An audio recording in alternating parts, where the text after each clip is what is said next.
رسول الله قد سن الزواج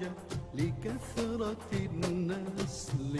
فبادر يا أخ الإسلام واخطب ابنة الأصل يزين قدها دين كساها حلة الفضل وأعطى طيب مبسمها عبير المسك بالقول. بسم الله والحمد لله والصلاة على رسول الله. waxaan ku guda jirnay qaybtan saddexaad ee barnaamijkeena tababarka nolosha guurka. goosgooska ka hor waxaanu ka hadalnay oo sheegnay inuu yahay inay tahay 6 waxyaabaha dadka ku riixo guurka. waxaanu ka soo hadalnay daafici koowaad ee diiniga ahay. waxaanu ka hadalnay midkii labaad ee ahayd ijtimaacigii bulshada. midka saddexaad oo ka hadalnayna wuxuu ahay aljinsiyyi. midka afaraad waxa waa daafic alwaalidiyya.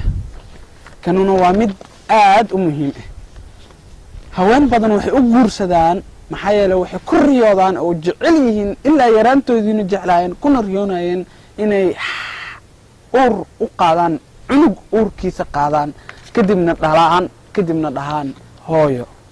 waxay u guursadeen raadin ay raadinayaan cunug.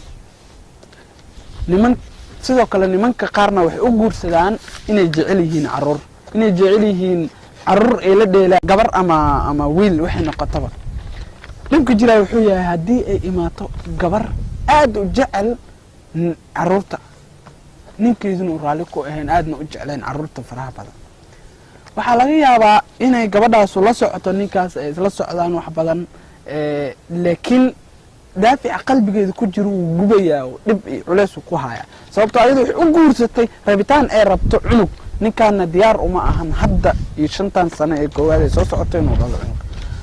amarkaas iyo dhibkaas wuxuu sababayaa dood iyo maxaa la dhahay isqa qabsi, waxaana laga yaabaa inay gaarto furiinkaasna waxaa sababay daafici isku guursado oo isla fahmay. haddii wiilkaas ay ku dhacdo 5 sano soo socoto u kaadi ma dhaleeno, gabadhaasna ay raalli ku ahayn rabtana inay dhasho 5 sano waxaa laga yaabaa in dhib iyo qajajac ka dhex dhacdo kadibna ay ku dhamaato isfuriin. sababtaana waxay tahay in gabadhaanu ay rabtay inay dhasho wiilkaana uusan rabin inuu dhalo. sidaa darteed islaamku wuu manciyuuna diiday in la xadido dhalmada.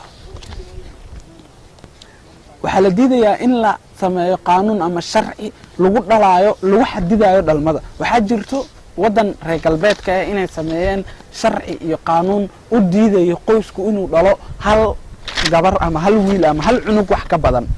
waxaa laga yaabaa in haweenku qaar ay jecel yihiin inay dhalaan gabar. haddii haweenkaas ama qoyskaas u dhasho wiil maxay sameynayaan? waa inay dilaan wiilkaas si ay hadhow u helaan wiil gabar, because gabar ay rabaan ayagu. qaarkoodna haddii ay jecel yihiin wiilka dhalaanna gabar waa inay dilaan wiilkaas sababtoo ah waxa ay rabaan waa gabar.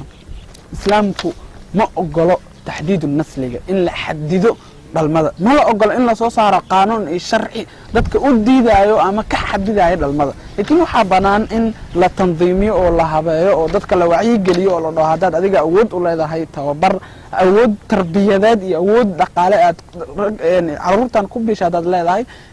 intaad dhali kartay awooddaadu tahay. laakiin nasiixa talada waa inay noqotaa inay kala fogaataa fatraatul xamliga waqtiga xamliga. laakiin sharcigu ma ogolo aslanba in la xadido ama la diido dhalmada, maxaa yeelay daaficaas waalidiga ah in hooyo la noqdo waa mid aad muhiim u ah. daafica shanaad waa daafic aad asagana u muhiim ah, waa daafic annafsiyi. waxaa jiro qadaayaad nafsi ah oo qofku shakhsi ahaantiisu nafsadiisu iska jecel yahay oo dadku u guursadaan. tusaalahaan oo kaleeto qofkan wuxuu dareemayaa jecel.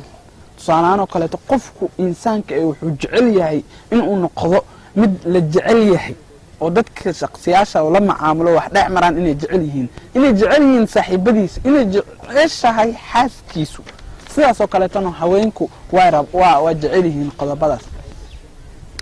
marka waxaa laga rabaa inaad xaaskaaga u buuxisid daaficaas iyo waxyaabahaas ay u baahan tahay jaceelka. u sheeg ninkaaga inaad jeceshahay maxaa ku jaban haddaa u sheegti inaad jeceshaa waa ninkaagi rasuulka sal alay wasalam cumar binu caas ayaa weydiiyey maalin camar binu caas waa saxaabi jaliil ah wuxuuna ka mid yahay afartii nin ee ugu caqliga badneyd carab afar waaye nimanka ugu caqliga badan carab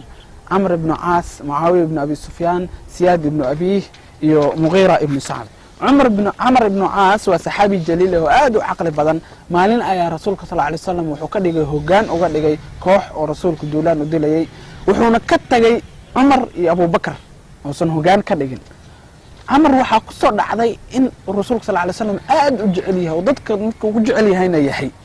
sababtoo ah abubakar iyo raggii dhan oo ka tagaasoo asagii hogaamiyey markii uu camar soo laabtay rasuulka ayuu si gaara ula fariistay markaas wuxuu ku yiri rasuulka allow waxaa rabaa inaan ku weydiiyo waxaa rabaa inaan kaala hadla arrin rasuulka sal alay wasalam wuxuu yiri soo dhawaaw cumar wuxuu yiri yaa ugu jeceshahay dadka rasuulka allow camar wuxuu rabay in rasuulka sal alay wasalam uu dhaho adaa kuugu jecelahay amiiraan kaa dhigay adaa ku hogaan kaa dhigay inuu taariikhdan ku qorto rasuulka sal alay wasalam wuxuu dhahay camaraa dadka ugu jecla laakiin rasuulka sal alay wasalam saas ma ku jawaabin wuxuu ku jawaabay caaisha xaaskayga caaisha ka warrama arrinkaas haddii rasuulka sal alay wasalam saxaabada hortiisu ka leeyahay waxaa dadka ugu jeclahay xaaskayga dadka oo idil waxa uu jeclahay xaaskayga caaisha camar wuxuu yidhi radia allahu canhu nimankaa ka hadlaya rasuulka allah kadibna rasuulka sal alay wasalam wuxuu yidhi aabaheed cumar wuxuu yidhi kadib wuxuu yidhi rasuulka sal alay wasalam cumar radia allahu canhu kadibna wuxuu yidhi rasuulka sal alay wasalam cusmaan kadib camar wuxuu yidhi waxaa ka cabsaday inuu gadaal i geeyey saas darteed waa iska aamusay nafteeda maxaan gadaal u geynayaa si rasuulka sal alay slam haddaa kusii wado su-aasha wuu sii wadaa dadka anna gadaala u dhaca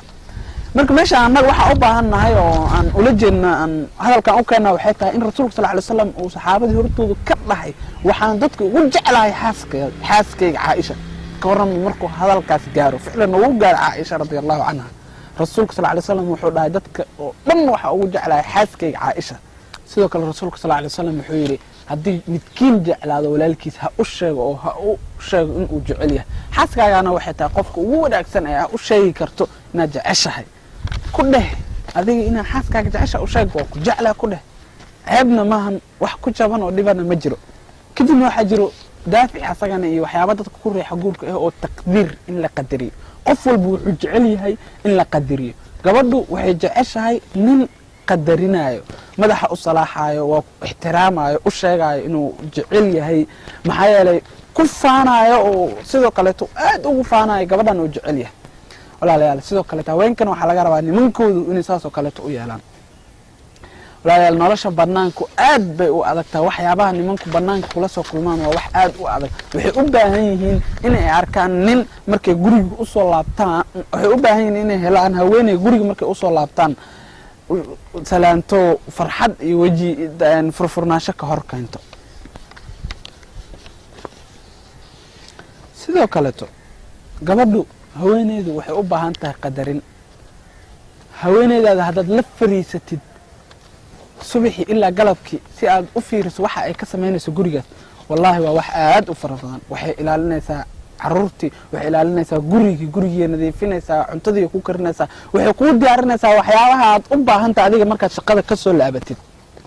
wallaahi waxay u baahan tahay gabadhaasi nin markuu soo laabto u mahadnaqo nin u sheego hooshay qabatay abaalkeedii u gudo madaxa u salaaxo waa mahadsan tahay jazaaka allah ilaahay ha ku noolayo khayr allah ku siiyo nin saa iyo si ka dar badan ula hadlo waxaa jirto xaajaad kaleeto baahiyaal kaleeto nafsi ah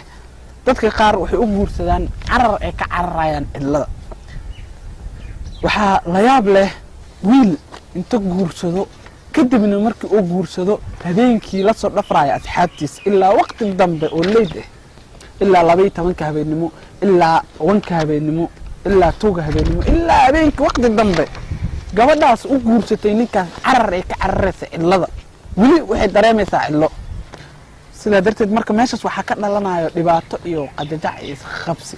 ilaa ay furiinba gaartaba sababtoo ah gabadhaan waxay u guursatay cabsi ay ka cabsanaysa iyo carar ay ka cararaysa cidlada wehli gabadhaan waxaa jirta haweenka qaar waxay sameeyaan waxay aadaan maalin kasta waxay aadaan xaflad aroos oo cusub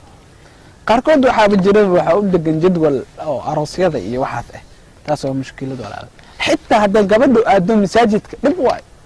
haddii gabadhu maalin kasta aado masaajidka kana tagto waajibaadka gurigeedii dhib waay taas ayada laftirkeeda sidaa darteed rasuulka sal ly slam wuxuu yidhi salaada haweenka markuu ka hadlaayay in salaadu haweenka ay ku tukanayso gurigeeda inay ka wanaagsan tahay salaada ay masaajidka ku tukanayso salaada ay qolkeeda gurigeeda qolkeeda dhexdeeda ku tukanayso inay ka ajar badan tahay oo ka fiican tahay salaada ay masaajidka ku tukanayso waxa ugu weyn ee haweenka laga rabaa waxay yihiin inay ilaaliso ninkan qabo midka ugu dambeeyo dawaaficdan iyo riixitaanadan lixda waa dawaafic khaafa waxyaabo u gaar ah qofka